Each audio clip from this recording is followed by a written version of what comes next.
கந்தசஷ்டி கவசத்துல ஒரு வரி வருது, ஒரு நாள் 36 கொண்டு. அதாவது கந்தசஷ்டி கவசத்தை ஒரு நாளைக்கு 36 முறை படிக்கணுமா. படிச்சா 7 மணி நேரம் ஆகும். நான் படிச்சிருக்கேன். ஆனா கலியுகத்துல கந்தசஷ்டி கவசத்தை ஒரு நாளைக்கு 36 முறை படிக்கிறதுக்கு நேரம் இருக்காதுன்னு தான் அதுலயே சூட்சுமமாக ரகசியமாக ஒரு விஷயம் சொல்லப்பட்டிருக்கு. முருகனுடைய அருளால் நான் தெரிஞ்சுக்கிட்டேன். அதை நான் உங்களுக்கு சொல்றேன். ரவண பவச ரரரரரரரா ரிவன பவச ரிரிரிரிரிரி, இதுக்கெல்லாம் என்ன அர்த்தம் நான் தேடி தேடி தேடி முருகன் அருளால் தெரிஞ்சுக்கிட்டேன். சரவண பவ முருகனுக்கான மந்திரம். இத 6 முறை சொல்லணும்.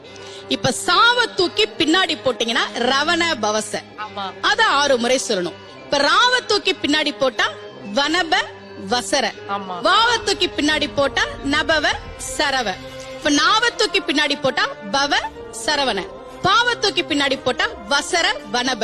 ஒன்னொன்னையும் 6 முறை சொன்னா 6 × 6 36 வரும். இப்படி சொன்னால் 5 நிமிஷத்துல சொல்லிடலாம். கந்த சஷ்டி கவசத்தை 36 முறை சொன்ன பலன் கிடைக்கும்.